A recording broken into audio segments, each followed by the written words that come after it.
New Living Translation, ang Tagalogin po natin. Ayan po. Sabi po dyan sa verse 1, in my first book, I told you, Theophilus, about everything Jesus began to do and teach. Sabi po dyan, ang sumulat po kasi ng aklat ng gawa si Lucas. Si Dr. Lucas. Hindi po siya apostol, siya po ay under the apostolic ministry ni Apostol Paul. Siya po sumulat ng aklat ng Lucas. Siya po siyang doktor professionally. In profession po, siya po ay doktor talaga. Physician. Physician po siya. Siya po sumulat, sinasabi po niya kay Theophilus, yung po isa sa mga leaders o elders ng church. At ang sabi po niya, sinusulat ko Theophilus ang lahat ng mga bagay na sinabi ni Jesus simula nung siya ay magturo hanggang sa umakyat sa langit. Then verse 2, after the day, he was taken up to heaven, after giving these 12 apostles for their instruction through the Holy Spirit. So, hanggang siya po inakyat sa langit at nagbigay po siya ng instruction sa kanyang mga piniling apostol. At yan ay sa pamamagitan po ng kapangyarihan ng Holy Spirit. Verse 3, during the 40 days after the supper and he died, he appeared to the apostles from time to time, and he proved to them in many ways that he was actually alive, and he talked to them about the kingdom of God. Nasa verse 3 po ang ating pag-usapan. So dito po, sinasabi po dito, sa loob ng 40 days, 40 días, sabi sa Spanish. 40 days, sa loob ng 40 araw, ang Panginoon po ay nagpakita sa mga apostol. Pagkatapos po siyang matay at tuloy siya mabuhay, nagpakita po sa mga apostol from time to time. Maraming beses po siya magpakita. Sabi po nga sa aklat ng Corinto, chapter 15, nagpakita po siya sa mahigit 500 kapatid bago po siya umakyat sa langit. Kaya tinatawag from time to time. Even po doon sa aklat ng gawa, ay aklat ng Juan, nung siya ay nagpakita sa dalawang alakad na nagpupintuhan sa daan sa lugar ng Emmaus. Tandaan po niyo. Hanggang sa magkaroon ng Lord's Supper. Nandun na buksan yung dalawang alakad na si Lord pala ang kasama nila, tapos nawala si Lord. So dito, ang ipinupruve po dito ay magpakita ang Panginoon sa loob ng 40 days at pinupruve po yun ang salita ng Diyos, sabi po ni Lucas. At pagkatapos po niyan, bago siya umakyat sa langit, ang sabi po niyan, and he talked them about the kingdom of God. At sila po ay pinag-aralan ng Panginoon, si Lord ang salita, sila po ay nag-aral, nagturo tungkol sa kaharian ng Diyos. At yan po ay pag-usapan po natin ay ang tungkol sa kingdom of God. Dapat talaga tuwing linggo, tuwing magtuturo, dapat pinag-uusapan po ang kingdom of God. Dahil ang kingdom of God, o yung kaharian ng Diyos, ang ating pong kailangan, yan po ang ating pupuntahan. Pag sinabi pong kingdom of God, yan po ay langit. Na dito pa lang sa lupa, ini-start o sinisimula. Bago tayo pumunta sa kaharian ng Diyos, sa langit, o kaharian ng langit, dito pa lang sa lupa, kailangan ma-experience mo natin ang heaven. So kaya ang sabi ko dito, ang purpose po kung bakit si Lord nagkatawang tao upang tayo madala niya sa langit. Sapagkat ang sabi ng Bible, ang laman ay hindi magmamana ng kaharian ng Diyos. Na inintindi po natin. Kaya kinakailangan alam natin ang kingdom of God. Sino po lahat ang gustong pumasok sa kingdom of God? Kaya sa kaharian ng langit, yun talaga yan. Kaya meron pang aral, kaya meron pong pagbabahagi ng salita ng Diyos, meron pong pag-disciple. Kaya si Lord nagkaroon ng mandate sa mga apostol sa aklat ng Mateo 28, verse 19 to 20, na gumawa ng mga alagad, i-reach po sila, mag-reach, pagkatapos ituruan sila sa lahat ng pinag-uutos ko, ibig sabihin i-equip, bakit po? Kasi kailangan po na mag-reach at mag-equip para sa kingdom of God, para ang lahat ng tao ang mapapahagyan nito ay makapunta sa langit, sa layunin ng Panginoon. So pag-usapan po natin ang kingdom of God. Sabi mo sa katabi mo, ready ka na ba sa kaharian ng Diyos? So dyan po, itong today about the kingdom of God. Inuusap sila ng Panginoon tungkol sa kingdom of God.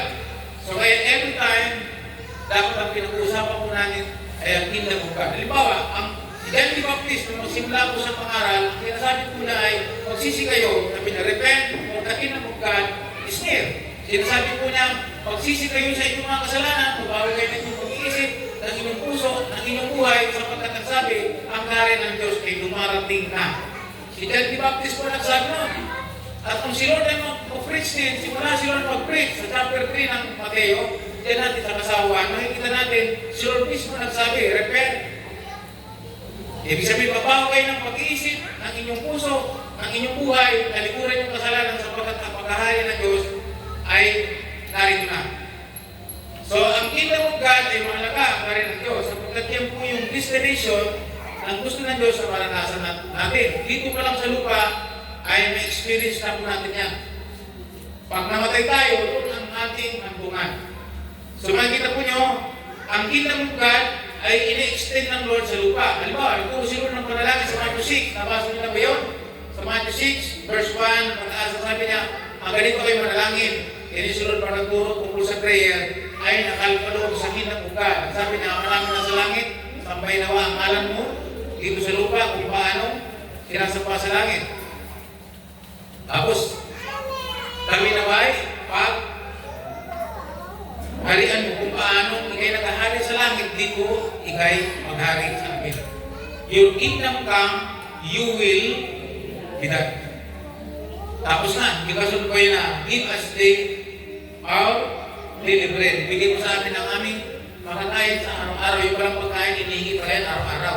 Pag umaga pa lang pag-pray mo, pag-devotion mo, ihilingin mo na yun sa Diyos yung inyong pangangailangan araw-araw. Sino pong umihiling sa Diyos na pang araw-araw? Wala, ano? Kaya dahil bakit yung nag-devotion po kayo? Kasi may prayer sa devotion.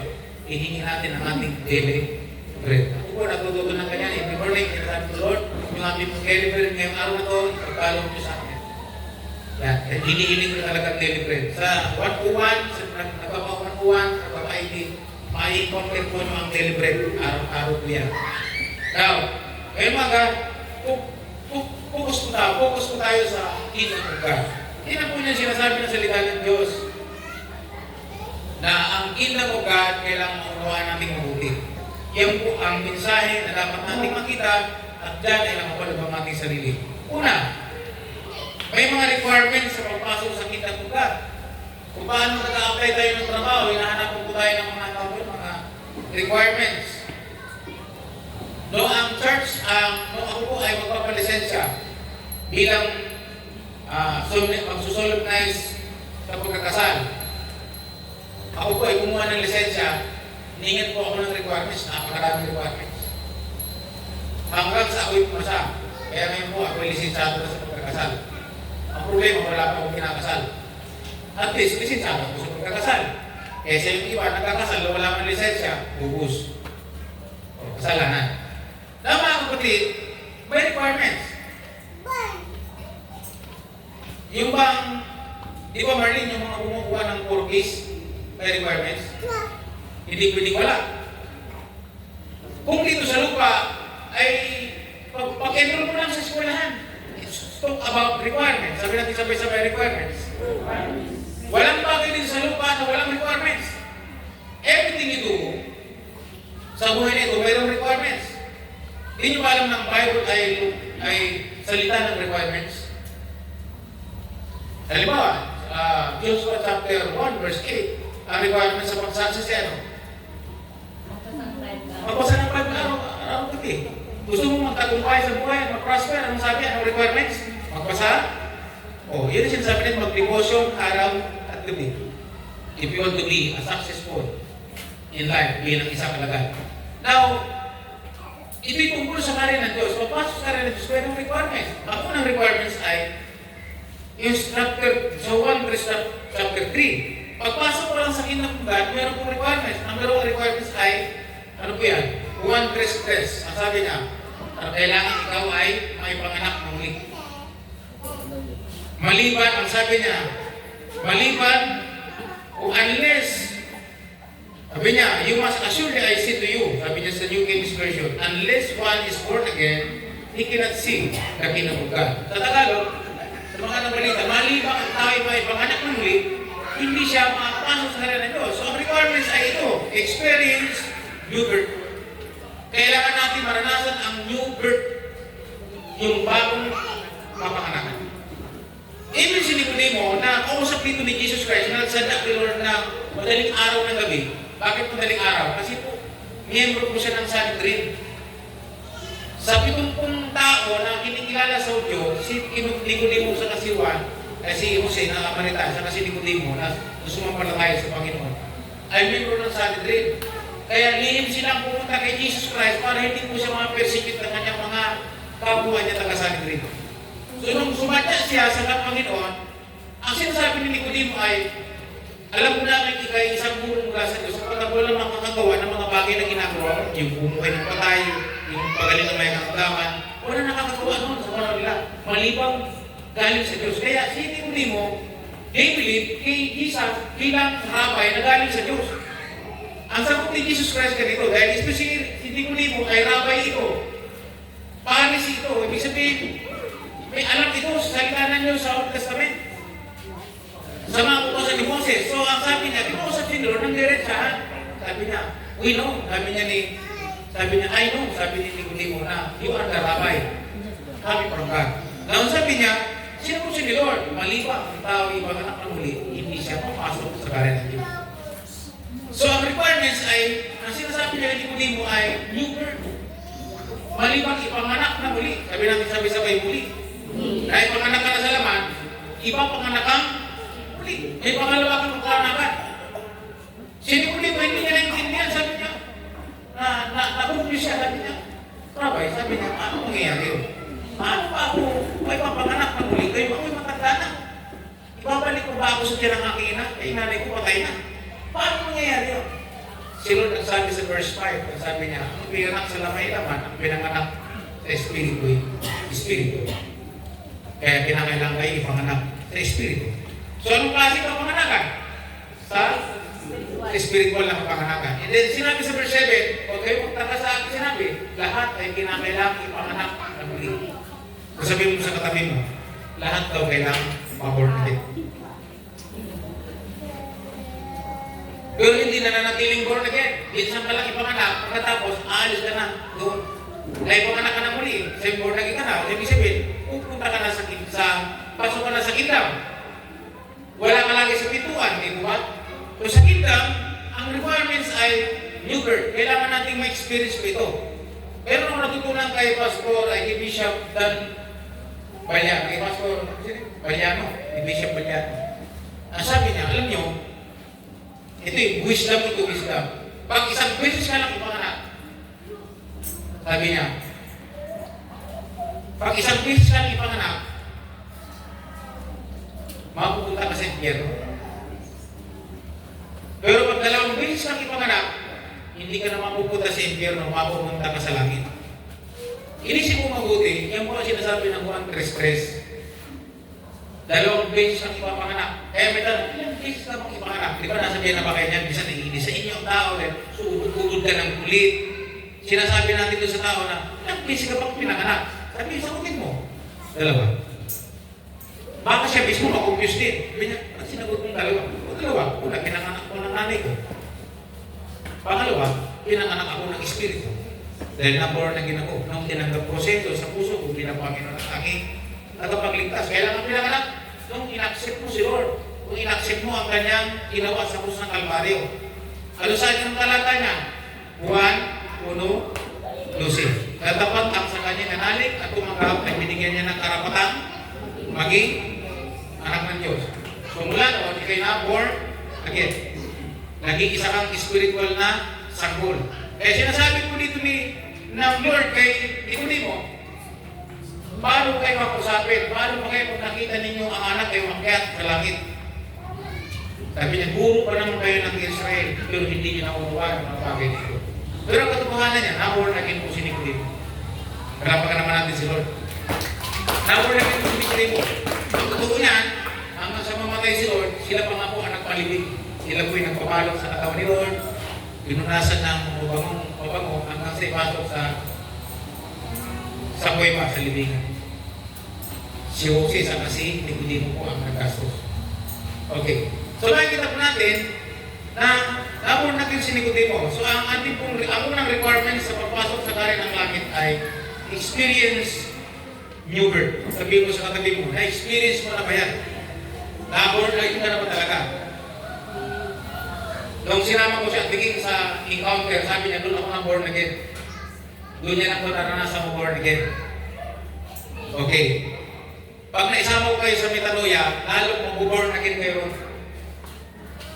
Di ba, Pastora? Pag naisama ko kayo sa Metanoia, may darating ang ano ng ganun, mapapatin ko kayo doon. Lahat ng disciples. Lalo po niyang may intended ko. So, experience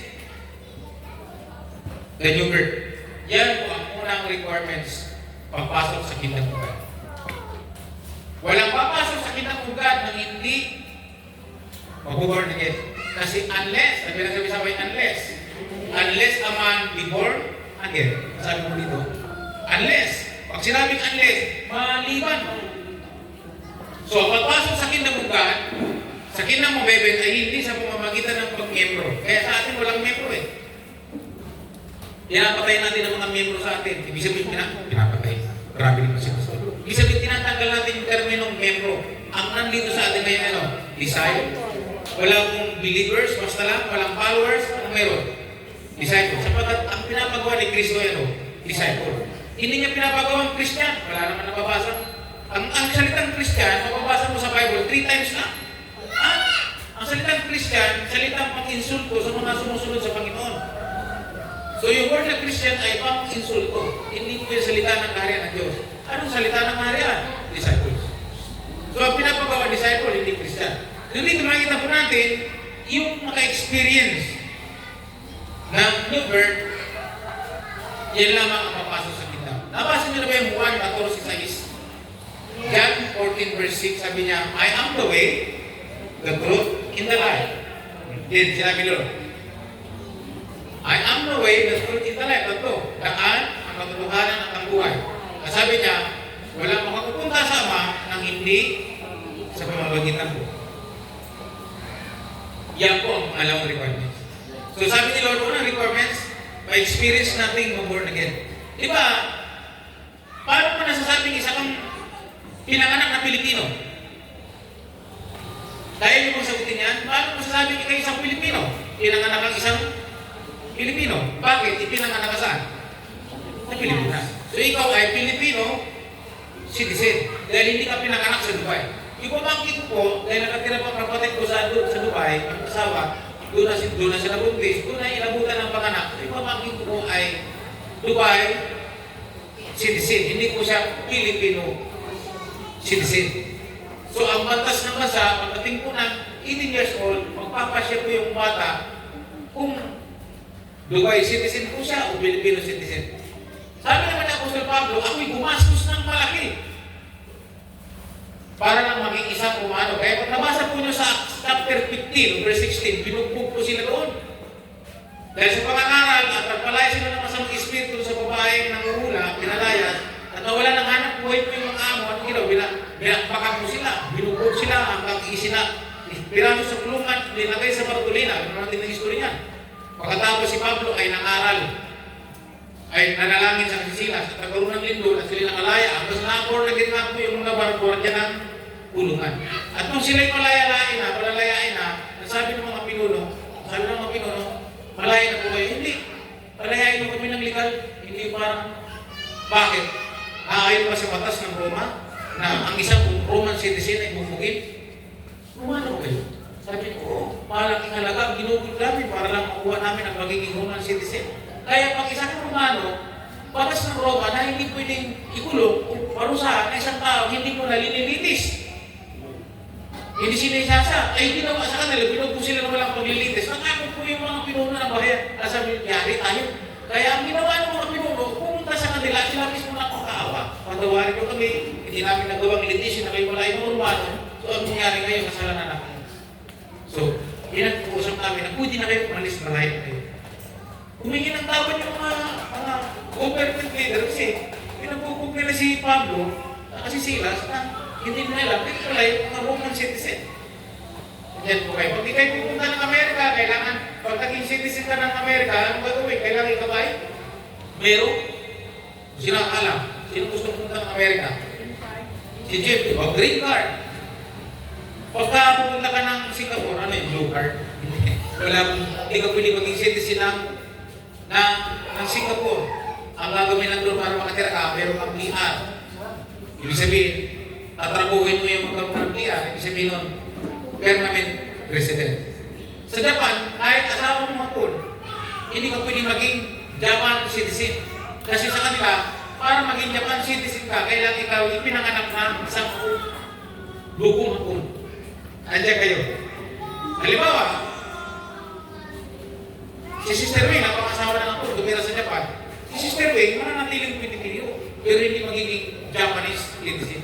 Yung kanilang anak na doon ipapanganak ang magiging Japanese citizen. So, na-experience siya sa Japanese citizen. Ganun na papasok sa kita. Yun ang naging problema ng pugo ng mga Chinese. Kung pupunta sa Pilipinas, gumagawa sila ng mga papeles at sila po'y nagpapapilipino citizen para daw sila maging Pilipino. Pero Chinese po sila eh. Kaya hindi sila pwede maging Pilipino citizen. Ganun din sa kingdom. Kung gusto mo pumasok sa langit, hindi mo pwede galit yung citizenship po dito sa lupa. Yung unang mong kapanganakan, hindi mo pwedeng maging ID para pumasok ka sa kingdom of heaven, sa kingdom of God. Anong requirements? Kailangan ikaw magkaroon ng panibago experience ng pagiging citizens of heaven. Ano yun? Kapanganakan muli. Tumalinaw po sa inyo. Wala sa membership, wala sa pagiging ano tawag yan? Wala sa membership, ang pupasok sa kingdom, nasaan? Kailangan ito ay experience mo mismo. Ikaw mismo na born again ka, yan ang pupasok sa kingdom. Note po nyo yan. Yan ang pinag-uusapan po natin. Lahat ng tao gusto natin galing sa Panginoon, kailangan ma-experience po niya yung word. Kailangan mo rawaan niya, muling kapanganakan. Maliban doon, hindi siya papasok sa kingdom ng heaven. Kahit aktibo ka pa sa Diyos, hindi ka pa na po born again, mahirap po yun. Kahit maganda pa ang buhay mo, kung hindi natin mararanasan ang new birth na tinatawag. At kailan mo disimula yan? Magdisimula po yan, pag naunawaan natin ang ginawa ni Kristo sa krus ng Kalbaryo. Kaya nagkaroon po ng Juan 1:12. Na sino mang sa kanya ano daw? Panampalataya, manalig. Ibig sabihin ng manalig, kumilala. Sumampalataya, sa pagsalit Tagalog.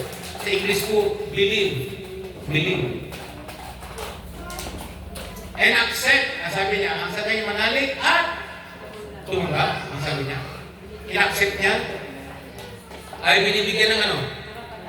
Ano yung salitang karapatan sa English? Access. Access. Ang ibig sabihin, makakapasok ka na.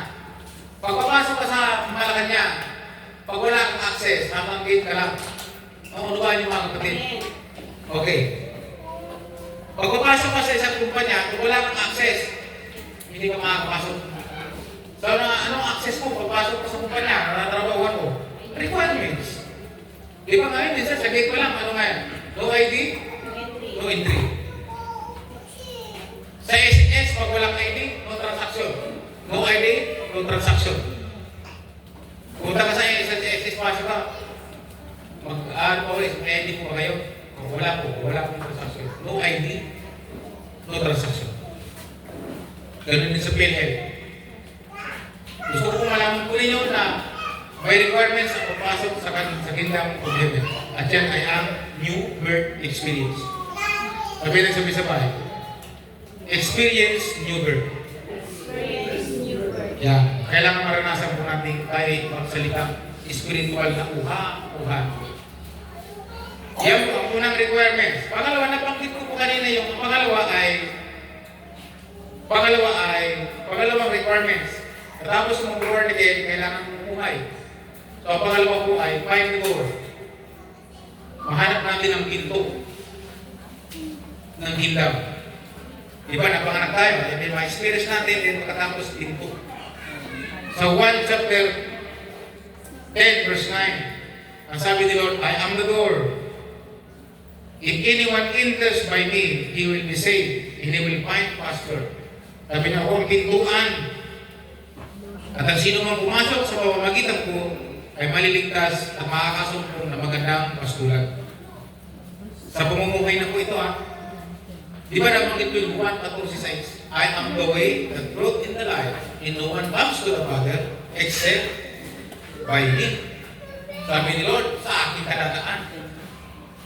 Kaya hindi na nampalatay kay Kristo ng Diyos, saan sila pupunta? Ay ang daan pupunta sa langit si Kristo eh. Siya ang katuluhanan, siya ang buhay. So sabi ni Lord, ako ang door. Sabi natin sa kay door. Ilan ba ang pintuan ng simbahan ito? 3. Dito sa mundo, maraming pintuan. Pero ang sabi?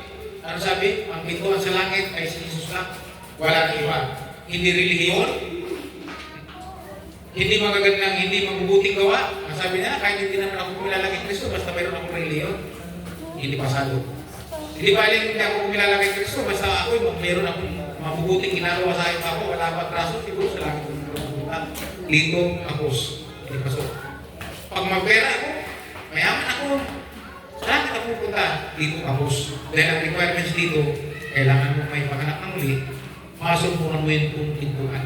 At ang pintuan, Jesus. Para sa magandang pastila. So, Jesus is the door. Yan ang pangalawang requirement na maintindihan natin. So, experience your birth. After that, you find the door. Kailangan makilala natin ang lubusan ng Panginoon. So, sabi ko, I am the door. Ako ang pintuan. May pangaral ang Panginoon sa Matthew 7, ang sabi niya, pumasok kayo sa magipot na pintuan, at ang pintuan yun ay siya, sapagkat ang pagpasok sa karin ng Diyos ay makikot lamang, ngunit malawak ang pintuan ng dinaraanan patungo sa kapamakan. At yan ang dinaraanan ng karamihan. Makikot lang daw po ang pumasok sa karian. Bakit? Wala po kasing kumikilala sa Panginoon. Karamihan sa malawak ang daan. At ang sabi ni Lord, yan ang dinaanan ng karamihan, ang kapamakan. Kaya ginamit ko dito salita, find the door. Find the door. Number 1, experience your birth. Pangalawa, find the door. Makita natin ang pintuan.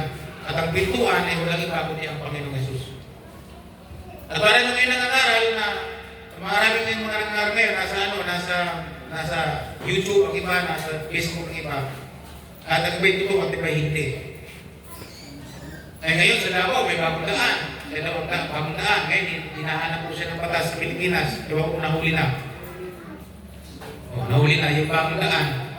Na sabi niya, pag hindi kayo sumampalataya sa akin, good luck sa inyo sa impyerno. Sinasabi niya nga, sino ang daan? Kilala niyo na ba yung sino yun? Kilala niyo, hindi ko na sasabihin. Okay. Sa Amerika may lumitaw. Sa Israel may lumitaw din na kilala ang daan. Pero sabi ng Bible,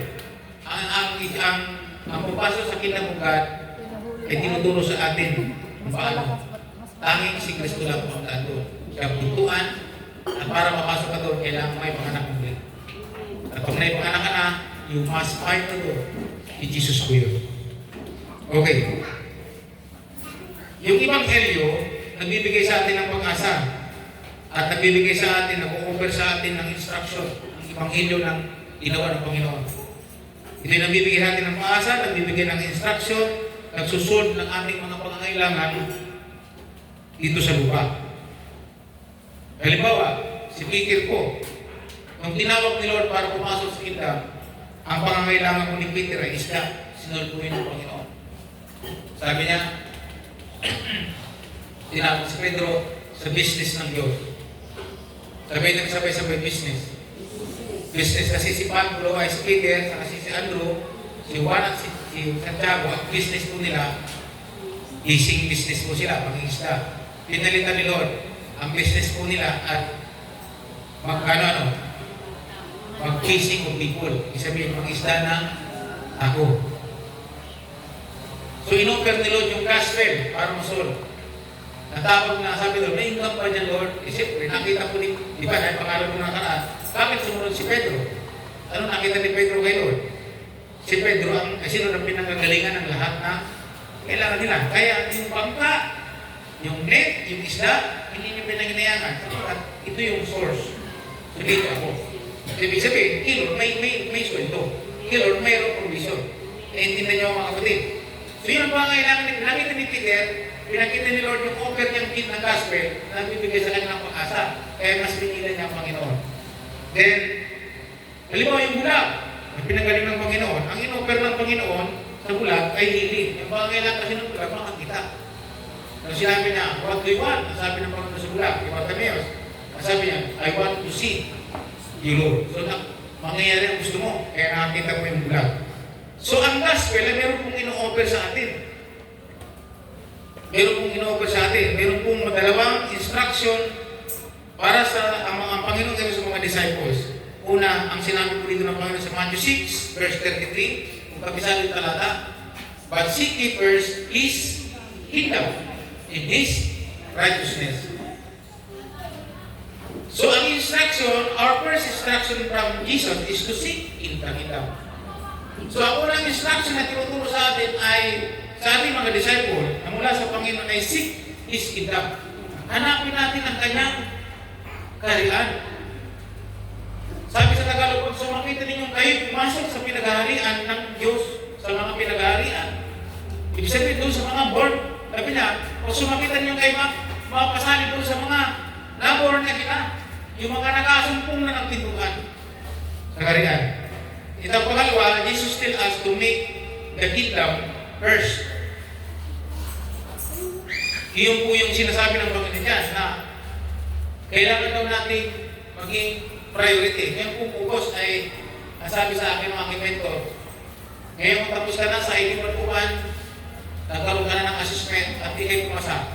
Ngayon, it's time na pumunta ka na ito here, sabi niya, sa campus para magkaroon ka ng F2F. Ibig sabihin ng F2F, face-to-face ID, intentional discipleship. So nag-uusap kami mag-asawa, hindi nyo, malayo-layo, Las Piñas. Para lalo kami mapalakas at kami lalo maintindihan ang process para ang church, ang mga taong binigay sa ng Diyos, ay may padang sa tamang proseso para pagdating mo sa harapan ng Diyos, ay nangyanda sila. Siya yung nag-message sa akin na sabi niya, everyday tayo tumatanda at habang tumatanda tayo, unti-unti tayo humihina, it's time na ihanda ninyo ang mga susunod na magpapasok sa sipahan para pagdating ng araw na silang pastor, tutuloy-tuloy ang gawain ng Panginoon. So, ang ganda ng mentoring. Kasi ang iniintindi po niya ay kingdom of God. Yung mga paghaharian ng Panginoon. So, mayroong pinag-o-offer. Seek His kingdom in the kingdom first. Anong ino-offer ng Panginoon? What does the kingdom of God offer us? Ano ino-offer nilo sa atin? Ano sabi sa Matthew 6:33? Pag inunan natin ang kaharian ng Diyos, ang kanyang katwiran, ano naman ang kapalit? Sabi niya, in all these things shall be added to you.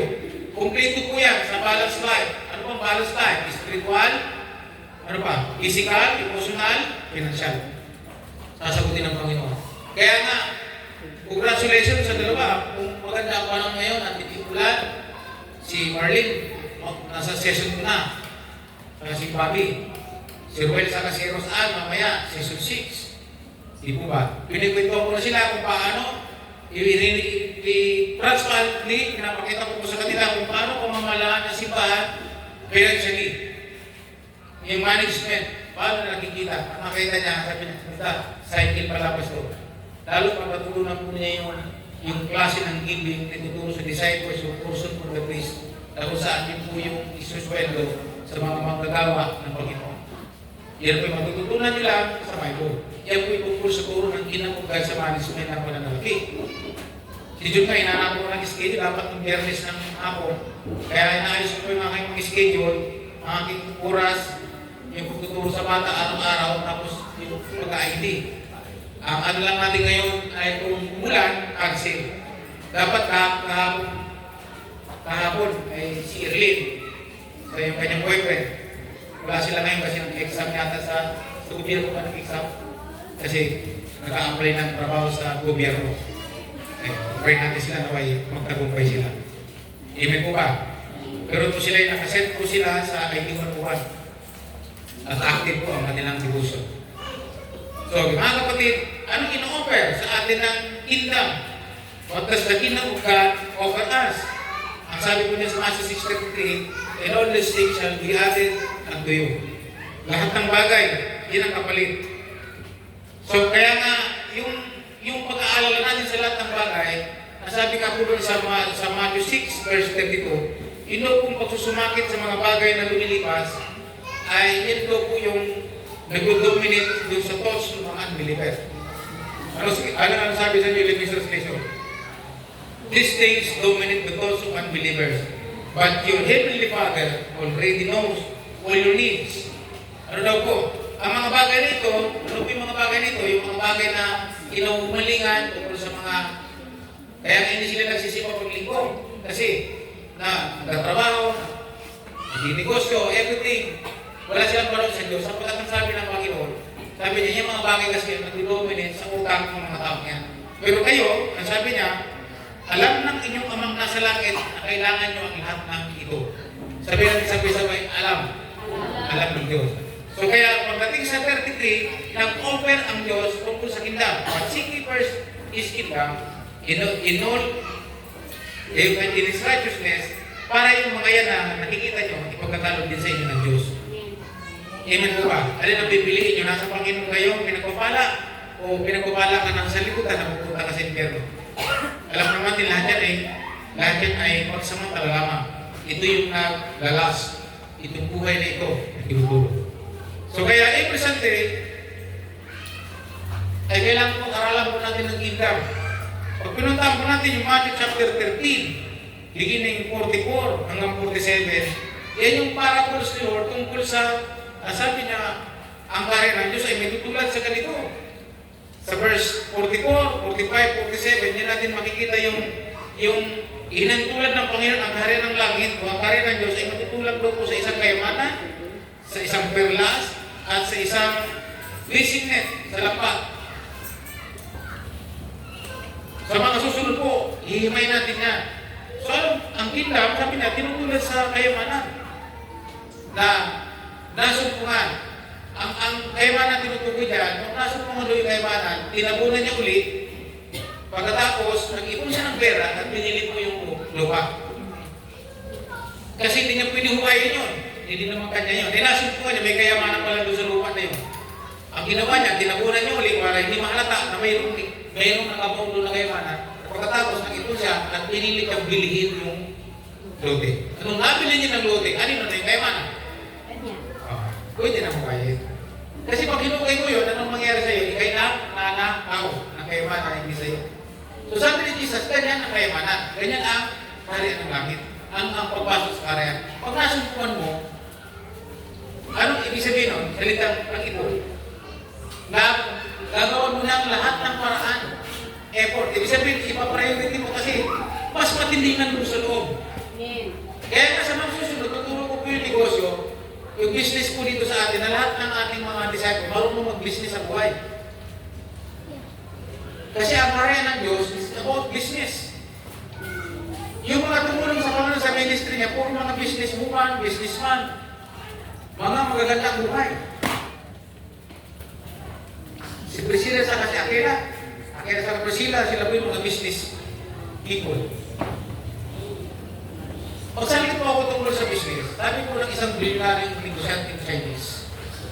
Ang sabi po niya, ito yung ulo nito. Ang sabi ng negosyanteng bilyonaryong Chinese, ang sabi niya, kung mapipiliin mo ang unggoy, subukan mo magbigay ng saging sa unggoy, sa kanang pera, alin ang pipiliin ng unggoy? Saging. Bakit? Sapagkat hindi alam ng unggoy na yung pira pwede bumili ng maraming saging. You see? Yan ang kayo. Pipili ng unggoy yung saging. Hindi pipili ng pera. Bakit? Sapagkat hindi alam ng unggoy na yung pera nyo pwede bumili ng makabili ng maraming saging. Ganun din naman sa mga pinag-aharian ng Diyos. Pag pinapili ang tao, kung anong pipiliin mo? Kung trabaho, na may sweldo, kung magnegosyo, anong pipiliin ng tao? Pipiliin niya magtrabaho kasi alam niya kasi may sweldo. Kasi hindi natin alam na mga Pilipino na mas malaki ang makikita, ang magiging pera sa negosyo. Kaya bihira ang negosyo. At sa totoo niya, ang gusto ng mga Western, ang mga Pilipino maging empleyado lang. So kaya tayo nag-aaral. Bakit tayo nag-aaral? Ngayon, bakit tayo magkakaroon ng trabaho? Kasi gusto natin maging employee. Yung pamangkin ko nag-a-apply, mag-exam, nag-a-apply yung empleyado. Yung pamangkin kong isa, ang nasa takbo ng utak, pag ako naging pulis, sabi niya, magnenegosyo ako. Siguro nalagay sa utak niya, nasa sa pagiging empleyado, sa pagiging pulis, limitado lang ang pera. Ha? Pero pag nagnegosyo siya, mas malaki ang kikitain ng pera. Mabalik tayo sa kingdom of God. Ano sabi ng Panginoon? Sa Matthew 6:32 hanggang 33. These things, sabi niya, ang nag-dominate sa utak ng mga tao na wala sa Panginoon. Pero kayo, seek ye first His kingdom. Ano yun? Kingdom business. Kingdom business. Maganda ang negosyan nasa Panginoon. Bakit pinagpala? Kaya kung kayo po ngayon ay mga empleyado tayo ngayon. Ako hindi ko naiintindihan niya nung sinasabihan ako ng mentor. Yung nagtatanggol ko pa nga eh. Ang sabi niya, alam mo, hindi totoo yun. Tamat ka lang kasi. Doon ako, nawait ka. Totoo naman kasi. Tamat ka lang. Pero kung magre-resign ka, mag-focus ka sa buhay ng Panginoon sa kingdom, kaya kang masweldo ni Abang higit pa. Paliliwanag ko sa iyo. Nung pinaliwanag niya sa akin mo na. So ngayon, convincing, opo. So magpaalam na po sa barangay. Ako rin, paalam na po ko. Kaya pagdating ng December, file na ako ng resignation. Ibig sabihin, doon na lang ako.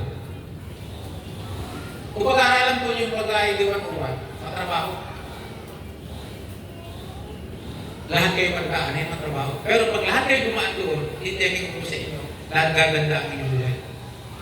Kasi na-disciple po kayo. Tuturuan po kayo ng tama. Yung buhay natin pupunta sa langit, dito pa lang sa lupa, mararanasan natin yung abundant life. Kasi naturuan kayo ng prinsipyo ng Diyos. So kaya pala sinasabi na seek ye first His kingdom. Para sa aking pastor, dapat seek ye first His kingdom. Anong meron sa kingdom? Kailangan marami ang may panganap. Kailangan marami ang makasumpong sa pintuan. At pag dahil yan, ang tao yung bubuhay na sa Panginoon, pinagpala, asigurado pupunta sa langit. At dito sa lupa, makakaroon na sila ng tinatawag na abundant life. Isipin po ninyo kung lahat dumaan ang kailiwan-uwan, gagad na po ang buhay. Kaya na po kasi nila mag-manage ng kanilang pera. Even po ba? Pati pamilya po nila, hindi mag-uwit na pamilya nila, manadala nila sa Panginoon. So, kaya mga kapatid, yun po ang ino-offer ng kingdom. Yan po ang mensahe na kailangan natin makuha. At siyempre po, sabi nga po ng mentor ko, sabi, we make disciples to prepare and secure the future of the church entrusted to us.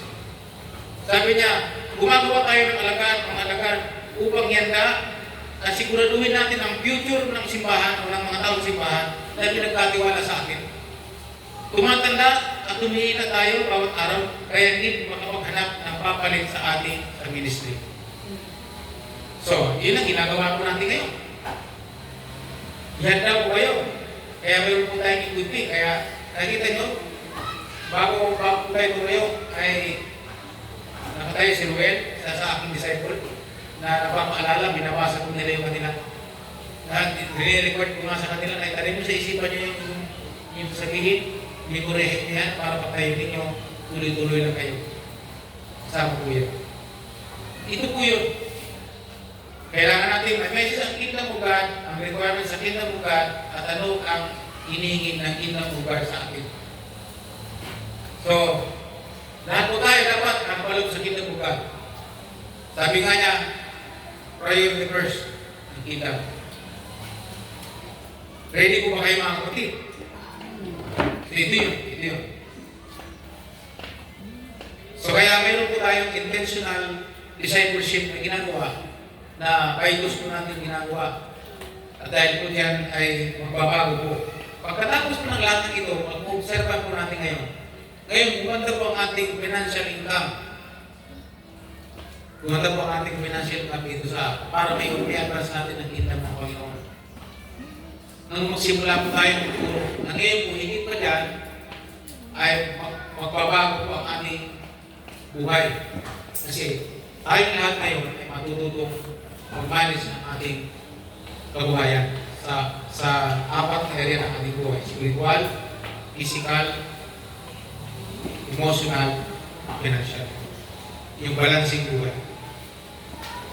Amen po ba? Kaya pag nagdaan po tayo dito, lalo po tayo, sabi po natin, lalo tayo magbibigyan ng lakas. Pagdating ng araw po, marami po tayo magiging full time ng mga gawa ng Panginoon. Ready po kayo dyan. So pag lahat po nakadaan ng 81 lahat ng ating mga kapatiran, nakadaan natin ng 81 si Michael hanapan po siya ng partner kasi hindi, parang si Ate Lung ito hindi fix ang schedule o bago.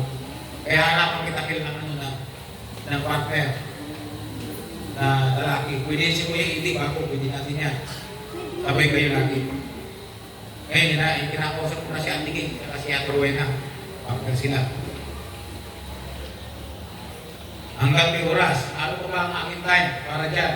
Paglinggo, kung may alas 2, meron ako, alas 6, alas 5, alas 6, at meron. Okay, pagka Lunes, wala akong Lunes. Dumidipindi kasi minsan mayroon pang ceremony.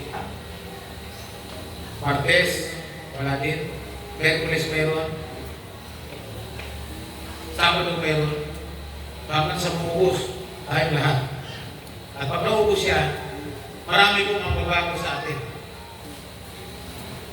Amen mo ba? So ngayon, tayo po ngayon, pagpasok ng tanginit, anniversary po, wala po tayong, ito po una po, sa anniversary po natin, wala po tayong invited na church. Kasi mga-anniversary po tayo lang. Diyan magsisimula. Kaya ngayon, meron na po tayong assignment. Yung mga nag-I-1, meron po silang mga naka-assignment. Meron na po silang ginagawa ngayon. Hanggang sa pagka-graduate po nila, meron po silang gagawin. Ang kasunod na pag may nag-graduate ko, si Rosan na kasi nag-graduate ng ID1 po. Ang kasunod po nila ay EID, tinatawag. Ano meaning ng EID? Equippers Intentional Discipleship. Sila po ngayon, nagagawin na po natin equippers. So dahil po yan, hubungan na tayo. Amen po ba? So dahil po excited doon at target natin na pagdating po ng December, magdadagdag po tayo. Nakikita po niyan, natutuwa po ako dahil marami na po sa unahan. Pagdating po ng araw, ay dagdag lang tayo ng 20, marami na. Hindi na tayo kasyan. Dahil tayo pa lang ito, tayo pa natin magsisikap, maraming dadagdag sa atin ng Panginoon. Kumuha natin. Sino pong gusto magdagdag tayo? Yes. So, unahin natin ang kingdom of God. At kung meron tayo mga pamilyang hindi papasok sa kingdom of God, unahin natin. Isipin natin mabuti. Kahit gaano pa sila kahuli. Kahit gaano pa sila kabayo, pag hindi po rin naranasan yung kapanganak ng muli, hindi sila makasok doon. So, what we need to do? Ano gagawin natin? Parang natili na pa tayong panitula? Hindi, gagawa po tayo ng paraan na sila'y madala natin sa kita. I-disciple natin sila. Amen po ba? At siyempre, dapat ikay ready. Kaya nga, reach, ang ating goal ay ang ating purpose ay reach and equip. Reaching and equipping. Pagkatapos lang ma-reach, gagaling ka sa equipping. Bakit ba equipping? Kasi nasanay po tayo dati, nasanay po tayo pumasok sa church na yung nasaykil sa loob ng 20 years, gano'n lang ang experience natin. Dati, may mawawala, tapos may dadagdag. Tapos may mawawala, dadagdag ka. Hindi tama. Bakit gano'n? Nung ako'y magtanong sa aking mentor, kasi wala kayong equipping. Meron marunong lang kayo mag-reach, hindi kayo marunong mag-equip. Ang turo ng Diyos, pag pinasa natin Matthew 28, verse 19 to 20, sabi niya, therefore go and make my disciples all nations and baptize them in the name of the Father and of the Son and of the Holy Spirit. Baptize sila. Ano yun? Gawin mo silang alagad. Gawin yung commission. Pag nag-commission na sila, nag-alagad na sila. Tumanggap na sila. Ano kasunod? At turuan mo silang sumunod sa lahat ng ipinag-utos ko. Yun po ang equipping. Yun po yung intentional discipleship. Yun ang ginawa ng Panginoon. Intentional. So lahat tayo doon. bago at dati. Kada punto. Para ma-secure natin, ano sabi ko dito, sabi ng aking mentor, to secure the future. Ang hirap kasi nangaral ka, rinarich mo, pagkatapos yung mga tao mapupunta lang din pala sa impyerno. Kasi bakit? Hindi na-equip eh. Hindi sila napalakas. So, kailangan ko yun. Kaya this morning, yun po ang aming desire tungkol sa kingdom. Malawak po ang kingdom. Ang pagiging born again, yung experience ng pagiging born again, ano pa lang po yun? Ano pa lang yun? Ano pa lang yun? Kung pagka dito sa church, ano pa lang yun?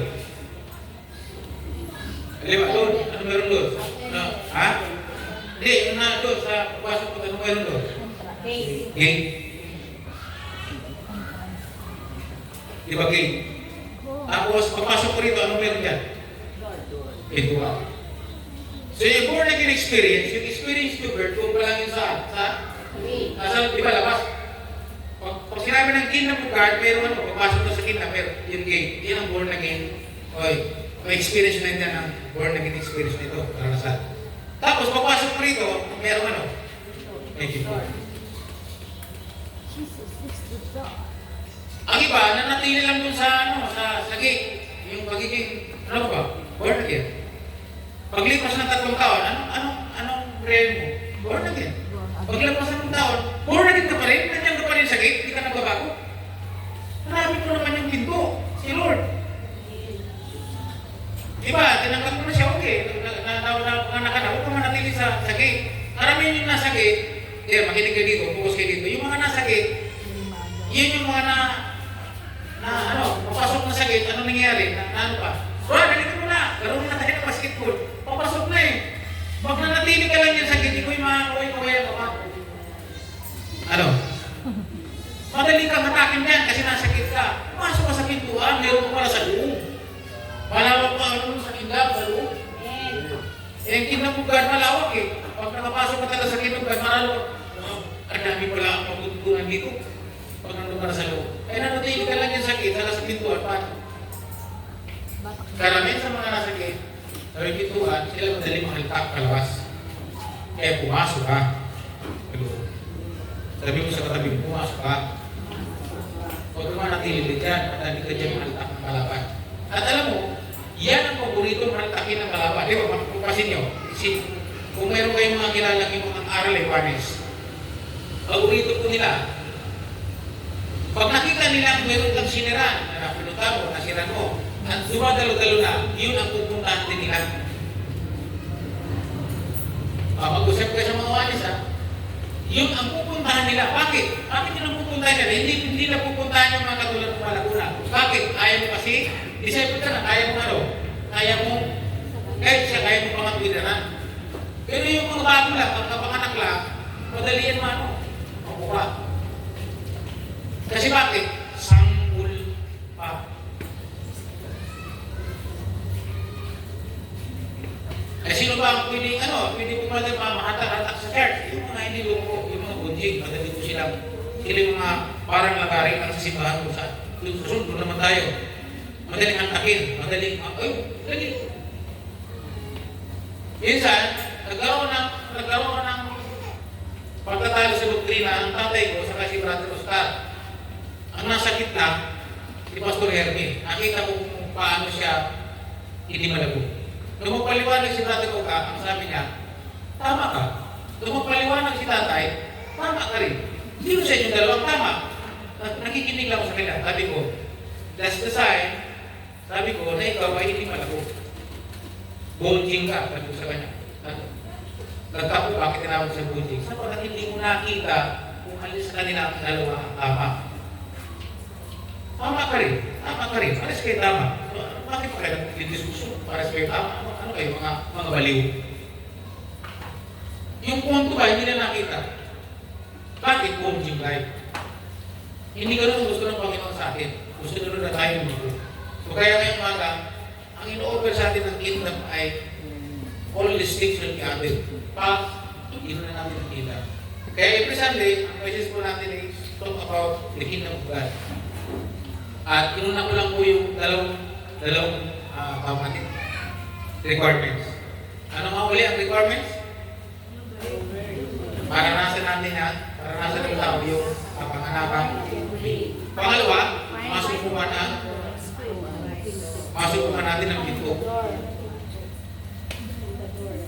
Anong talata? 1:10:9. At ano yung supporting verse natin? Sabi doon na, I am the way, the truth, and the life, and no one comes to the Father except by me. Anong talata yun? John 14:6. Paborito ni John yun. So, di ba? So, dito, magkaroon tayo ng learning sundi. Dito, bigo ang pagkakaroon ng aral na pag naging member ka sa akin, ikay ligtas. So, ang kaligtasan mo lang ay by membership. So, kaya sa atin, walang members, hindi tayo nag-membership. Wala sa atin membership. Na pag naging member ka ng KFC, ay ligtas ka. Walang gano'n. Walang turo gano'n sa ligtasan ko. May naiintindihan ba tayo mga kapatid?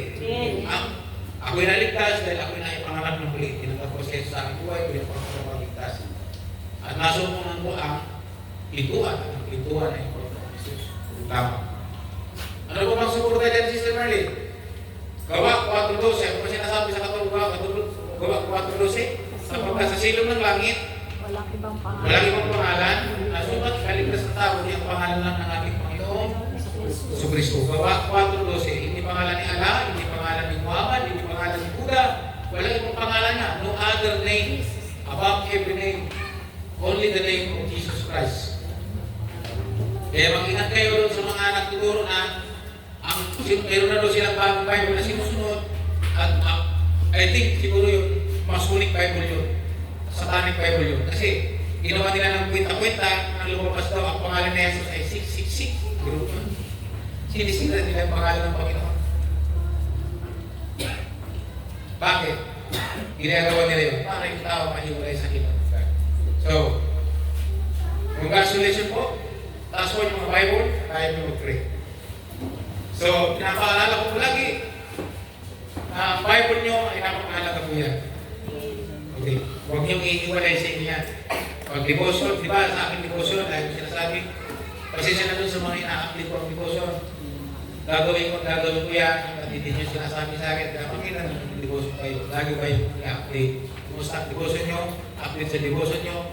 Pagkat mga 5 araw, wala kayong isang linggo, wala kayong devotion, update ko kayo. Tatanungin kayo sa messenger. Update sa devotion nyo, ay ibig sabihin po nun, natanong ko na kayo kung kumusta na ang devotion nyo. Kayo po kayo nag-devotion ko, hindi. Yung tanong na yun, hindi para i-prescript kayo saktan. Tinatanong ko kayo para po yun sa inyong sarili kapakanan. Kasi pag tinigilan po niyo yun, sinong talo? Ako ba? Ang trabaho ko, tulungan kayo, i-equip kayo, i-build up kayo. Pero trabaho ninyo, anong trabaho po ninyo? Ang trabaho ng pastor, pag-usapan natin ng pastor, dahil na mga ito saan? Sa mabuting pastulan. Pero pagdating sa mabuting pastulan, ako ba ang mangangasap ng lobo para sa inyo? Hindi. Kumain ka ng maayos yan pag nadala kita. So, dinala ko sa equipping, mag-aral kayo mabuti as a student of God. So, bring your Bible, notebook at ballpen, write down, take note, and observe. Let us pray. Father God, nandito po Ama, mag-aaral po kami tungkol sa Kingdom of God. Yung pinag-aralan po namin ngayon tungkol sa requirements, tungkol po sa mga ino-offer po ng Kingdom of God para maging priority po namin ito, Panginoon. Pagpalain niyo po ang aming buhay at magbigay po ng kaluguran sa iyong pangalan na kung kami po ay narito at bubuhay sa lupa. Magbigay kami ng kagalit sa iyong pangalan. At yung pag-focus po namin sa paggawa ng alagad kung saan ito'y nasa puso mo. At yung mga pag-apply po namin ng devotion kung saan doon kami nagkakaroon ng mind of Christ. At yung pong pamamahala sa lahat ng aspeto ng aming buhay kung saan yung po yung aming management. Pagpalain po kami at magbigyan ka namin ng dangal at masagawa po namin ng kalooban sa bawat linggo namin yung ginagawa. Pagpalain po yung lahat ng meron pong learnings mamaya pag pumatapos service sa pangalan ni Jesus. Amen. Tulungan natin si Lord. Hallelujah. So mamaya po, pag-learnings po tayo.